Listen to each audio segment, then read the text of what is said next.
ನಮಸ್ತೆ ಬಂಧುಗಳೇ, ಮತ್ತೊಂದು ಇಂಟರೆಸ್ಟಿಂಗ್ ಎಪಿಸೋಡ್ಗೆ ತಮ್ಮೆಲ್ಲರಿಗೂ ಸ್ವಾಗತ. ದಯಮಾಡಿ ಎಚ್ ಎನ್ ಚಂದ್ರಶೇಖರ್ ಯೂಟ್ಯೂಬ್ ಚಾನಲ್ನ ಸಬ್ಸ್ಕ್ರೈಬ್ ಮಾಡಿಸಿ ಬೆಲ್ ಬಟನನ್ನು ಪ್ರೆಸ್ ಮಾಡಿ.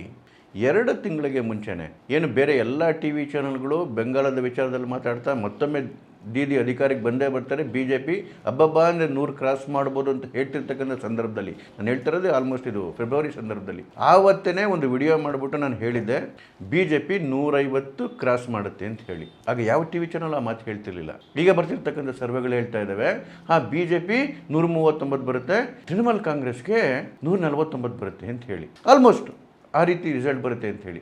ನಾನೇನು 2 ತಿಂಗಳ ಮುಂಚೆ ಹೇಳಿದ್ದೆ, ಅದನ್ನು ಈಗ ಆ ಚಾನಲ್ಗಳು ಹೇಳಲಿಕ್ಕೆ ಶುರುವಾಗಿದ್ದಾವೆ. ಯಾಕೆ ಅಂತ ಹೇಳಿದ್ರೆ ಪರಿಸ್ಥಿತಿ ಬದಲಾವಣೆ ಆಗ್ತಿರೋದು ಇವಾಗ ಹೋಗಿ ಕಾಣ್ತಾ ಇದೆ.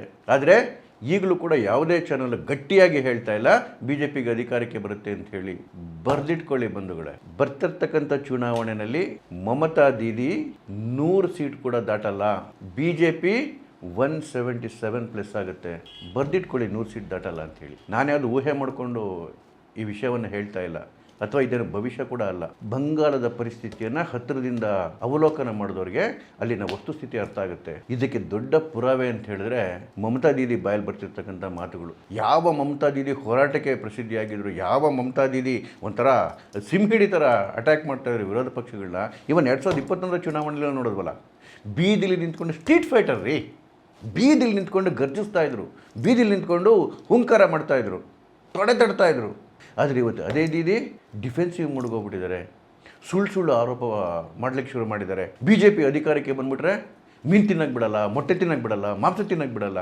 ಎಷ್ಟು ಹಾಸ್ಯಾಸ್ಪದ ರೀ. BJP 22 ರಾಜ್ಯದಲ್ಲಿ ಅಧಿಕಾರ ಇರೋದು. ಯಾವ ರಾಜ್ಯದಲ್ಲಾದ್ರೂ ಮೀನು ತಿನ್ನೋದು ಸ್ಟಾಪ್ ಮಾಡ್ತಿದೆಯಾ? ಪಕ್ಕದ ಬಿಹಾರಲ್ಲಿ ಆಡಳಿತದಲ್ಲಿದೆ, ಪಕ್ಕದ ಅಸ್ಸಾಮಲ್ಲಿ ಆಡಳಿತದಲ್ಲಿದೆ, ಪಕ್ಕದ ಒರಿಸ್ಸಾದಲ್ಲಿ ಆಡಳಿತದಲ್ಲಿದೆ. ಎಲ್ಲಾದ್ರೂ ತೊಂದರೆ ಆಗಿದೆಯಾ? ಮತ್ತು ಮೀನು ತಿನ್ನೋ ವಿಷಯದಲ್ಲಿ ವೆಸ್ಟ್ ಬೆಂಗಾಲು 4ನೇ ಸ್ಥಾನದಲ್ಲೂ 5ನೇ ಸ್ಥಾನದಲ್ಲಿ ಇರೋದು. ಭಾರತದ ಮೊದಲ 3 ಅತಿ ಹೆಚ್ಚು ಫಿಶ್ ಕನ್ಸಂಪ್ಷನ್ ಮಾಡೋ ಸ್ಟೇಟ್ಗಳಲ್ಲಿ 3ಕ್ಕೆ 3 BJP ಆಡಳಿತದಲ್ಲಿರೋವು. ಫಸ್ಟ್ ನಂಬರ್ ಇರ್ತಕ್ಕಂಥ ಗುಜರಾತ್ 3 ದಶಕದಿಂದ ಆಡಳಿತ ಮಾಡ್ತಾ ಇದೆ. ಹತ್ತತ್ರ ಇಷ್ಟು ಕಣ್ಣಿಗೆ ಕಾಣೋ ಸುಳ್ಳನ್ನು ಹೇಳೋಕ್ಕೆ ಶುರು ಮಾಡಿದ್ದಾರೆ ಅಂತ ಹೇಳಿದ್ರೆ ಬೆದರೋಗಿದ್ದಾರೆ ದೀದಿ. ಇನ್ನು ಬೇರೆ ದಾರಿನೇ ಇಲ್ಲ. ಅಟ್ಲೀಸ್ಟ್ ಜನಗಳ ಮನಸ್ಸುಗಳಿಗೆ ಭಯವನ್ನು ಸೃಷ್ಟಿ ಮಾಡಿ ಏನಾದರೂ ಮಾಡಿ ಒಂದಷ್ಟು ಮುಖಗೊಳಿಸ್ಕೊಳ್ಳೋಣ ಅಂತಕ್ಕಂಥ ಪ್ರಯತ್ನಗಳು. ಯಾಕೆ ಹಿಂಗೆ ಕೆಂಗೆಟ್ಟೋಗಿದ್ದಾರೆ ಅಂತ ಹೇಳಿದ್ರೆ, ಅವರ ಕಾರ್ಯಕರ್ತರನ್ನ ನಂಬೋ ಸ್ಥಿತಿಲಿಲ್ಲ, ಅವರ ವೋಟರ್ಸ್ ಅವ್ರನ್ನ ನಂಬೋ ಸ್ಥಿತಿಲಿಲ್ಲ, ಮತ್ತು ಅವರ ರೌಡಿಗಳು ಯಾರಿದ್ರು, ಯಾರು ಏನು ಬೂತ್ ಲೆವೆಲ್ ಮ್ಯಾನೇಜ್ಮೆಂಟ್ ಮಾಡೋರು, ಯಾರು ಆ ಚುನಾವಣೆ ಟ್ರಿಕ್ಸ್ನ ಮಾಡಿ ಜನಗಳಿಗೆ ಬೆದರಿಸಿ ಪ್ರಾಕ್ಸಿಗಳನ್ನ ಮಾಡಿಕೊಂಡು ಬೂತ್ ಕ್ಯಾಪ್ಚರ್ಗಳನ್ನ ಮಾಡಿಕೊಂಡು ದೀದಿಯನ್ನು ಚುನಾವಣೆಯಿಂದ ಗೆಲ್ಲಿಸ್ಕೊಂಡ್ಬರ್ತಾಯಿದ್ರು. ಆ ಗೂಂಡಾಗಳು ಕೂಡ ದೀದಿಯ ಮಾತನ್ನು ನಂಬ್ತಕ್ಕಂಥ ಸ್ಥಿತಿಲಿಲ್ಲ. ಯಾಕೆ ಅಂತ ಹೇಳಿದ್ರೆ ಅವ್ರು ಹೇಳಿದ್ದೆಲ್ಲ ಸುಳ್ಳಾಗೋಯ್ತು. ಫಸ್ಟ್ ಹೇಳಿದ್ರು, ನಾನು ಹೇಳಿದ ಮೇಲೂ ಕೂಡ ನಾನು SIR ಆಗಕ್ಕೆ ಬಿಡಲ್ಲ ಅಂತೇಳಿ. SIR ನಡೀತಾ ಇದೆ, ಸುಪ್ರೀಂ ಕೋರ್ಟಿನ ಮೇಲ್ವಿಚಾರಣೆಯಲ್ಲಿ ನಡೀತಾ ಇದೆ. SIR ಅಲ್ಲಿ ಆಗಲ್ಲ ಅನ್ನೋದು ಸುಳ್ಳಾಗೋಯ್ತು. ಆಮೇಲೆ ಒಂದೇ ಒಂದು ಓಟು ಕಟ್ಟಾಗೋಗಿ ಬಿಡೋದಿಲ್ಲ, ಯಾರನ್ನೂ ಆಚೆ ಕಳ್ಸೋದಕ್ಕೆ ಬಿಡೋದಿಲ್ಲ ಅಂತ ಶಪಥ ಮಾಡಿಬಿಟ್ರು. ಹತ್ತತ್ರ 68 ಲಕ್ಷ ಓಟ್ ಕಟ್ಟಾಗಿದೆ. ಇನ್ನೂ ಸುಮಾರು ಒಂದು 20-22 ಲಕ್ಷ ಓಟ್ ಕಟ್ಟಾಗುತ್ತೆ. ಆಲ್ಮೋಸ್ಟ್ SIR ಕಂಪ್ಲೀಟ್ ಆಗೋಷ್ಟೊತ್ತಿಗೆ 1 ಕೋಟಿ ಓಟುಗಳು ಕಟ್ಟಾಗುತ್ತೆ. ಮತ್ತೊಂದು ಸುಳ್ಳಾಯಿತು. ಯಾವ ಕಾರಣಕ್ಕೂ CAA ಜಾರಿಯಾಗಿ ಬಿಡಲ್ಲ ಅಂತ ಹೇಳಿದ್ರು, ಜಾರಿ ಆಯಿತು. ಅಂದರೆ ಮಮತಾ ದೀದಿ ಯಾವ್ಯಾವುದು ಮಾಡೋಕ್ಕೆ ಬಿಡೋದಿಲ್ಲ ಅಂತ ಹೇಳ್ತೀವಿ, ಎಲ್ಲವೂ ಇಂಪ್ಲಿಮೆಂಟ್ ಆಗ್ತಾ ಇದ್ದಾವೆ.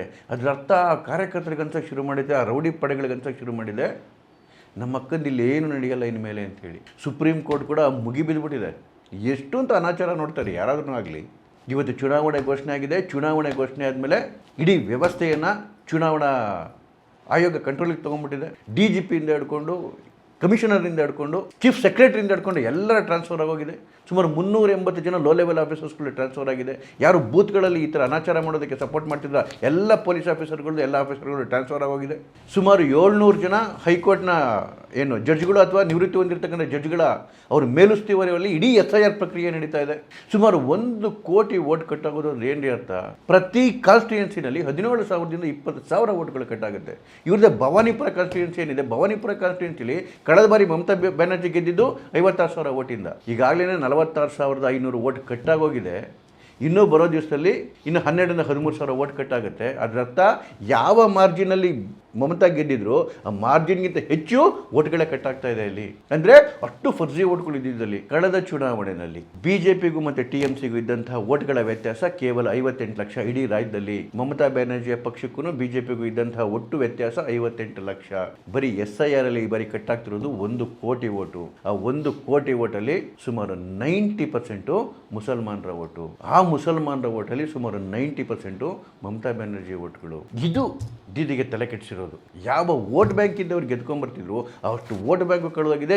ಏನು 10% ಡಿಫರೆನ್ಸ್ ಏನಿತ್ತು ಲಾಸ್ಟ್ ಟೈಮ್ ಬಿಜೆಪಿಗೆ ಮತ್ತು TMCಗೆ, 10%ಗಿಂತ ಹೆಚ್ಚು SIR ಎಲ್ಲ ಕಟ್ಟಾಗೋಗಿದೆ. ಇದು ಮೊದಲನೇ ಹೊಡೆತ. ಆದರೆ ಎರಡನೇ ಹೊಡೆತ ಕಳೆದ ಬಾರಿ ಪ್ರಶಾಂತ್ ಕಿಶೋರ್ ಅವರ ಸ್ಟ್ರಾಟಜಿಯನ್ನು ನೋಡ್ತಿದ್ದಂಥ ಪ್ರಶಾಂತ್ ಕಿಶೋರ್ ಒಂದು ಮಾತು ಹೇಳಿದರು, ಮಮತಾ ಬ್ಯಾನರ್ಜಿಗೆ ಎಲೆಕ್ಷನ್ ಸ್ಟಾರ್ಟ್ ಆಗೋದು, ವೋಟಿಂಗ್ ಸ್ಟಾರ್ಟ್ ಆಗೋದ್ರೆ 30% ಅಂತ ಹೇಳಿ, ಬಿಜೆಪಿದು 0% ಅಂತ. ಅದರ ಅರ್ಥ ಏನು ಮುಸ್ಲಿಂ ಸಮುದಾಯ ಓಟ್ಗಳಿದೆ ಅಷ್ಟು ಓಟು ಮಮತಾಗೆ ಬೀಳುತ್ತೆ, ಬಿಜೆಪಿ 0ಇಂದ ಶುರು ಮಾಡಬೇಕು ಅಂತೇಳಿ. ಆ 30%ಅಲ್ಲಿ ಹತ್ತತ್ರ 7-8%ಇಂದ 10% SIR ಅಲ್ಲಿ ಹೊಗೆ ಆಗೋಗಿದೆ. ಇನ್ನು ಉಳಿದಿರ್ತಕ್ಕಂಥ ಏನು ಮುಸ್ಲಿಂ ಓಟ್ಗಳೇನಿದ್ದಾವೆ ಅದಕ್ಕೆ ಸರಿ ವಾರಸುದಾರರು ಜಾಸ್ತಿ ಹೋಗಿದ್ದಾರೆ. ಕಳೆದ ಬಾರಿ ಮಮತಾ ದೀದಿ ಬಿಟ್ಟರೆ ಬೇರೆ ಯಾರು ಅನ್ನೋದಕ್ಕೆ ವಾರಸುದಾರ ಇರಲಿಲ್ಲ. ಆದರೆ ಈ ಬಾರಿ ಮುಸ್ಲಿಂ ಪಕ್ಷಗಳೇ ನಿಂತುಬಿಟ್ಟಿದ್ದಾವೆ ಎದುರುಗಡೆಗೆ. ಹುಮಾಯೂನ್ ಕಬೀರ್ ಅವರು ಹೊಸ ಪಾರ್ಟಿ ಮಾಡಿಕೊಂಡು OWೈಸಿ ಜೊತೆ ಅಲಯನ್ಸ್ ಮಾಡ್ಕೊಂಡಿದ್ದಾರೆ, AIMIM ಜೊತೆ. ಒಟ್ಟು ರಾಜ್ಯದಲ್ಲಿ 192 ಸೀಟಲ್ಲಿ ನಿಂತ್ಕೊಂತ ಇದ್ದಾರೆ. ಅದರಲ್ಲಿ 25-28 ಸೀಟು OWೈಸಿ ನಿಂತರೆ ಮಿಕ್ಕಿದ ಸುಮಾರು 150-155 ಸೀಟ್ಗಳಲ್ಲಿ ಹುಮಾಯೂನ್ ಕಬೀರ್ ಪಕ್ಷ ನಿಲ್ತಾ ಇದೆ. ಎಲ್ಲೆಲ್ಲಿ ಮುಸಲ್ಮಾನರ ಸಂಖ್ಯೆ ಇದೆ ಅಲ್ಲೆಲ್ಲ ಮುಸ್ಲಿಂ ಕ್ಯಾಂಡಿಡೇಟ್ಗಳನ್ನ ಹಾಕಿದ್ದಾರೆ. ಇನ್ನು ಮಹಾನ್ ರಾಹುಲ್ ಗಾಂಧಿ ಅವರ ಕಾಂಗ್ರೆಸ್ ಪಕ್ಷ ಈ ಸರಿ ಏನೋ ಸ್ವಲ್ಪ ತಾಕತ್ ಬಂದ್ಬಿಟ್ಟಿದೆ. ಎಲೆಕ್ಷನ್ ಟೈಮಲ್ಲಿ 284 ಸೀಟಲ್ಲಿ ಕ್ಯಾಂಡಿಡೇಟ್ ಹಾಕಿದ್ದಾರೆ. ಕಾಂಗ್ರೆಸ್ಸು 77 ಜನ ಮುಸ್ಲಿಮ್ಸ್ಗೆ ಟಿಕೆಟ್ ಕೊಟ್ಟಿದೆ. ಕಾಂಗ್ರೆಸ್ಸು ಕೂಡ ಮುಸ್ಲಿಮರ ಮೇಲೆ ಕಣ್ಣು ಹಾಕಿದೆ. ಕಮ್ಯುನಿಸ್ಟ್ ಪಕ್ಷಗಳು ಸುಮಾರು 3 ದಶಕ 3.5 ದಶಕ ಆಡಳಿತ ಮಾಡಿದ ಕಮ್ಯುನಿಸ್ಟ್ ಪಕ್ಷಗಳು ಇನ್ನೂ ಸ್ವಲ್ಪ ಸ್ಟ್ರೆಂತ್ ಇದೆ. ಅವು ಕೂಡ 56 ಜನ ಮುಸ್ಲಿಮ್ಸ್ಗೆ ಟಿಕೆಟ್ ಕೊಟ್ಟಿದೆ. TMC ಕೂಡ 48 ಜನ ಮುಸ್ಲಿಮರಿಗೆ ಟಿಕೆಟ್ ಕೊಟ್ಟಿದೆ. ಅಂದರೆ ಒಂದು ವೋಟ್ ಬ್ಯಾಂಕ್ ಮೇಲೆ 4 ಜನ ಕಣ್ಣು ಹಾಕವ್ರೆ. ಯಾವುದು ಮಮತಾ ಬ್ಯಾನರ್ಜಿ 30%ಇಂದ ಶುರುವಾಗ್ತಿತ್ತು ಅಂತಿಲ್ಲ, ಅದ್ರ ಮೇಲೇ TMCದು ಅದ್ರ ಮೇಲೆ ಕಣ್ಣು, ಹುಮಾಯೂನ್ ಕಬೀರ್ ಮತ್ತು OWೈಸಿದು ಅದ್ರ ಮೇಲೆ ಕಣ್ಣು, ಕಾಂಗ್ರೆಸ್ದು ಅದ್ರ ಮೇಲೆ ಕಣ್ಣು, ಲೆಫ್ಟ್ ಪಾರ್ಟೀಸ್ದು ಅದ್ರ ಮೇಲೆ ಕಣ್ಣು. ಅಂದರೆ ಈ ಬಾರಿ ಅಲ್ಲಿನ ಮುಸ್ಲಿಂ ಓಟ್ಗಳು ಛಿದ್ರ ಆಗೋಗ್ತವೆ. ಕೇವಲ 2% ಆ ಕಡೆ ಈ ಕಡೆಗೆ ಶಿಫ್ಟ್ ಆದರೂ ಸಾಕು ರೀ, ಮಮತಾ ಬ್ಯಾನರ್ಜಿ ಗೆಲ್ಲಕ್ಕೆ ಸಾಧ್ಯನೇ ಇಲ್ಲ ಅಲ್ಲಿ. ಮೂರನೇದು ಮತ್ತು ಅತಿ ದೊಡ್ಡ ತಲೆನೋವು ಏನಂತ ಹೇಳಿದ್ರೆ ಮಮತಾ ಬ್ಯಾನರ್ಜಿಗೆ ಹಿಂದುತ್ವದ ಒಂದು ರಿಸರ್ಜೆನ್ಸ್ ಅಂತ ಏನು ಹೇಳ್ಬೋದು, ಪುನರುತ್ಥಾನ ಅಂತ ಹೇಳ್ಬೋದು, ಅದು ದೊಡ್ಡ ಮಟ್ಟದಲ್ಲಿ ಆಗ್ತಿರ್ತಕ್ಕಂಥದ್ದು. ಈ ಬಾರಿ 5,000 ಕಡೆ ರೀ ಮೊನ್ನೆ ರಾಮನವಮಿ ಉತ್ಸವ ನಡೆದಿದ್ದು ವಿಜೃಂಭಣೆಯಿಂದ. ಯಾವ ಒಂದು ರಾಮನವಮಿ ಉತ್ಸವ ನಡೆಸೋದಕ್ಕೆ ಆಗ್ತಿರ್ಲಿಲ್ಲ ಈ ದರಿದ ಸರ್ಕಾರದ ಭಯದಲ್ಲಿ. ಯಾವ ಒಂದು ಹನುಮಾನ್ ಮೆರವಣಿಗೆ ಮಾಡ್ಲಿಕ್ಕೆ ಸಾಧ್ಯ ಆಗ್ತಿರ್ಲಿಲ್ಲ. ಅಂತಹ ಕಡೆ ಮೊನ್ನೆ ರಾಮನವಮಿನಲ್ಲಿ 5,000 ಕಡೆ ವಿಜೃಂಭಣೆಯಿಂದ ಜನ ಆಚರಣೆ ಮಾಡಿದ್ರು. ಯಾರಿಗೂ ಯಾವ ತೊಂದರೆನೂ ಆಗಲಿಲ್ಲ.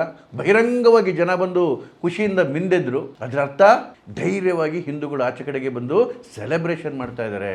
ಮೊನ್ನೆ ನಡೆದಂತಹ ಮೋದಿಯವರ ರ್ಯಾಲಿನಲ್ಲಿ ಹಿಸ್ಟಾರಿಕಲ್ಲು ಲಕ್ಷಾಂತರ ಜನ ರೀ ಆ ಸರ್ಕಾರವನ್ನು ಎದುರಿಸ್ಕೊಂಡು, ಆ ಪೊಲೀಸ್ ವ್ಯವಸ್ಥೆಯನ್ನು ಎದುರಿಸ್ಕೊಂಡು ಲಕ್ಷಾಂತರ ಜನ ಸೇರ್ತಾರೆ ಅಂತ ಹೇಳಿದ್ರೆ ಆ ರ್ಯಾಲಿಗೆ, ಅದು ಯಾವ ಸೂಚನೆ ಅದು? ಒಂದು ಕಡೆಗೆ ಹಿಂದೂಗಳು ಒಗ್ಗಟ್ಟಾಗ್ತಾ ಇದ್ದಾರೆ BJP ಹಿಂದೆ, ಮತ್ತೊಂದು ಕಡೆಗೆ ಮುಸ್ಲಿಂ ವೋಟ್ ಬ್ಯಾಂಕು ಛಿದ್ರಾಗಿ ಹೋಗ್ತಾ ಇದೆ, ಮತ್ತೊಂದು ಕಡೆಗೆ SIR ಏನು ಇವೆಲ್ಲ ಕಳ್ಳೋಟ್ಗಳಿದ್ವು ಅವನ್ನೆಲ್ಲವನ್ನು ಸಮಾಪ್ತಿ ಮಾಡ್ತಾ ಇದೆ. ಜೊತೆಗೆ ಅಲ್ಲಿನ ಚುನಾವಣಾ ಆಯೋಗ ಇಡೀ ವ್ಯವಸ್ಥೆಯ ಕಂಟ್ರೋಲ್ಗೆ ತಗೊಂಡಿದೆ. ಇವೆಲ್ಲವನ್ನು ಮಾನಿಟರ್ ಮಾಡಲಿಕ್ಕೆ ಗಟ್ಟಿಯಾಗಿ ಸುಪ್ರೀಂ ಕೋರ್ಟು ಈ ಕಡೆಗೆ ದೃಷ್ಟಿ ಇಟ್ಕೊಂಡು ಕೂತಿದೆ. ಜೊತೆಗೆ ಕಳೆದ ಬಾರಿ ಯಾವ್ಯಾವ ತಪ್ಪುಗಳನ್ನ ಮಾಡಿತ್ತು BJP, ಅವೆಲ್ಲವನ್ನು ಸರಿಪಡಿಸ್ಕೊಂಡು ಒಂದು ಯೂನಿಟ್ ಥರ ಕೆಲಸ ಮಾಡ್ತಿದೆ BJP. ಅದ್ರ ಜೊತೆಗೆ ಪರಿವಾರ ಸಂಘಟನೆಗಳು ಗ್ರಾಮಗಳಲ್ಲಿ ಬೂತ್ಗಳಲ್ಲಿ ಮನೆ ತಲುಪ್ತಾ ಇದ್ದಾವೆ. ಒಬ್ಬೊಬ್ಬ ವೋಟರ್ನ 5ರಿಂದ 6 ಸರಿ ಖುದ್ದಾಗಿ ಭೇಟಿ ಮಾಡ್ತಕ್ಕಂಥ ಕಾರ್ಯಕ್ರಮಗಳು ಸುಮಾರು 8 ತಿಂಗಳಿಂದ ನಡೀತಾ ಇದೆ.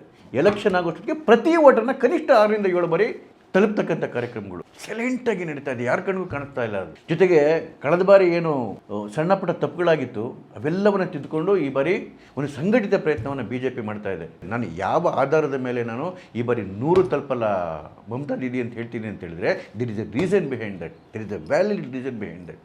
ಈ ಬಾರಿ BJP ಸ್ಟ್ರಾಟಜಿ ಹೇಗೆ ವರ್ಕ್ ಆಗ್ತಿದೆ ಅಂತ ಹೇಳಿದ್ರೆ ನೋಡಿ, ಮೋದಿಯವರು ಪ್ರಧಾನಮಂತ್ರಿ ಆದಮೇಲೆ ನಡೆದಂತಹ 5 ಚುನಾವಣೆಗಳಲ್ಲಿ 2 ಲೋಕಸಭಾ ಚುನಾವಣೆ 3 ಅಸೆಂಬ್ಲಿ ಚುನಾವಣೆಯಲ್ಲಿ ಒಂದಲ್ಲ ಒಂದು ಬಾರಿ 144 ವಿಧಾನಸಭಾ ಕ್ಷೇತ್ರಗಳಲ್ಲಿ BJP ನಂಬರ್ 1 ಸ್ಥಾನಕ್ಕೆ ಬಂದಿದೆ. ಇಷ್ಟು 144 ಕ್ಷೇತ್ರದಲ್ಲಿ. ಅದು ಲೋಕಸಭೆ ಚುನಾವಣೆಯಲ್ಲಿ ಇರ್ಬೋದು, ಆಮೇಲೆ ಮತ್ತೆ ಸೋತಿರ್ಬೋದು, ಅಲ್ಲಿ ಹಿಂದೆ ಆಗಿರ್ಬೋದು, ಇನ್ನೊಂದು ಸರಿ ಮತ್ತೆ ಒಂದು ಬಂದಿರ್ಬೋದು, ಮತ್ತು ವಿಧಾನಸಭೆಯಲ್ಲಿ ಮೊದಲನೇ ಸ್ಥಾನಕ್ಕೆ ಬಂದಿರ್ಬೋದು. ಒಟ್ಟು ಇರ್ತಕ್ಕಂಥ ಅಷ್ಟು ಕ್ಷೇತ್ರಗಳಲ್ಲಿ 144 ಕ್ಷೇತ್ರಗಳಲ್ಲಿ ಬಿ ಜೆ ಪಿ ಯಾವಾಗಾದರೂ ಒಂದು ಬಾರಿ ನಂಬರ್ 1 ಪ್ಲೇಸಲ್ಲಿ ಬಂದಿದೆ.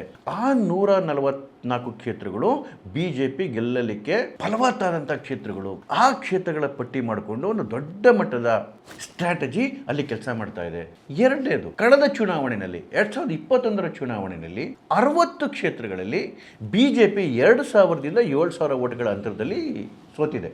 ಎಷ್ಟು? 60 ಕ್ಷೇತ್ರಗಳಲ್ಲಿ. ಸೊ ಈ 144 ಪ್ಲಸ್ 60, 204, 205 ಕ್ಷೇತ್ರಗಳನ್ನಷ್ಟೇ ಬಿ ಜೆ ಪಿ ಕಾನ್ಸಂಟ್ರೇಟ್ ಮಾಡ್ತಿರೋದು. ಟಿಕೆಟು ಎಲ್ಲ ಕಡೆಗೆ ಘೋಷಣೆ ಮಾಡುತ್ತೆ. ಆದರೆ ಈ 205 ಸೀಟ್ಗಳೇನಿದೆ, ಈ ಸೀಟ್ಗಳ ಮೇಲೆ ಪೂರ್ತಿ ಶಕ್ತಿಯನ್ನು ಹಾಕ್ತಾ ಇರೋದು. ಈ 205 ಕ್ಷೇತ್ರಗಳಲ್ಲಿ ಕನಿಷ್ಠ 175 ಗೆಲ್ಲಲೇಬೇಕಂತಕ್ಕಂಥ ಸ್ಟ್ರಾಟಜಿ ಒಳಗಡೆ ಬಿ ಜೆ ಪಿ ಮುನ್ನುಗ್ತಾ ಇದೆ. ಹಲವಾರು ತಿಂಗಳಿಂದ, ಒಂದು ಅರ್ಥದಲ್ಲಿ ಹಲವಾರು ವರ್ಷಗಳಿಂದ ಈ ಹೋಮ್ವರ್ಕ್ ನಡೀತಾ ಬರ್ತಾ ಇದೆ. ಅದು ಫಲ ಕೊಡ್ತಾ ಇದೆ ಇವಾಗ. ಜೊತೆಗೆ ಅಲ್ಲಿನ ಗ್ರೌಂಡ್ ಲೀಡರ್ಶಿಪ್ಪು, ಅಲ್ಲಿನ ಲೋಕಲ್ ಲೀಡರ್ಶಿಪ್ಗೆ ಬಲ ತುಂಬಿದೆ. ಇವತ್ತು ಸುವೇಂದು ಅಧಿಕಾರಿಯನ್ನು ಮಮತಾ ಬ್ಯಾನರ್ಜಿಯ ನೇರ ಪ್ರತಿಸ್ಪರ್ಧಿಯನ್ನಾಗಿ ಮಾಡಿ ನಿಲ್ಲಿಸಿದೆ. ಅದಕ್ಕೋಸ್ಕರನೇ ಅವರಿಗೆ ನಂದಿಗ್ರಾಮದಲ್ಲೂ ಟಿಕೆಟ್ ಅನೌನ್ಸ್ ಮಾಡ್ತು, ಭವಾನಿಪುರಲ್ಲೂ, ಯಾವುದು ಮಮತಾ ಬ್ಯಾನರ್ಜಿ ಕಾನ್ಸ್ಟಿಟ್ಯೂನ್ಸಿ ಇದೆ, ಭವಾನಿಪುರಲ್ಲೂ ಕೂಡ ಸುವೇಂದು ಅಧಿಕಾರಿ ಬಿ ಜೆ ಪಿಯಿಂದ ಕ್ಯಾಂಡಿಡೇಟ್ ಆಗಿದ್ದಾರೆ. ನೇರವಾಗಿ ಹೆಡಾನ್ ಅಂತ ಏನು ಹೇಳ್ತೀವಿ, ಆ ರೀತಿಯಾಗಿ ಚುನಾವಣೆಯನ್ನು ಚಾಲೆಂಜ್ ಮಾಡ್ತಾ ಇದ್ದಾರೆ. ಜೊತೆಗೆ ಮಮತಾ ಬ್ಯಾನರ್ಜಿ ಮಾಡ್ತಿರೋ ತಪ್ಪು ನೋಡಿ, ಎಲೆಕ್ಷನ್ ಸಂದರ್ಭದಲ್ಲಿ ಇವರ ಫೈಟ್ ಯಾರ ಜೊತೆ ಇರಬೇಕಿತ್ತು? ಬಿ ಜೆ ಪಿ ಜೊತೆ. ಆದರೆ Mamata Banerjee B J P ಜೊತೆ ಫೈಟ್ ಮಾಡೋದು ಬಿಟ್ಬಿಟ್ಟು ಎಲೆಕ್ಷನ್ ಕಮಿಷನ್ ಜೊತೆ ಮತ್ತು ಸುಪ್ರೀಂ ಕೋರ್ಟ್ ಜೊತೆ ಫೈಟ್ ಮಾಡ್ಕೊಂಡು ಕೂತವ್ರಲ್ರಿ. ಪಂದ್ಯ ಆಡಬೇಕಾಗಿರೋದು ಯಾರ ಜೊತೆ, ಗೆಲ್ಲಬೇಕಾಗಿರೋದು ಯಾರ ಮೇಲೆ?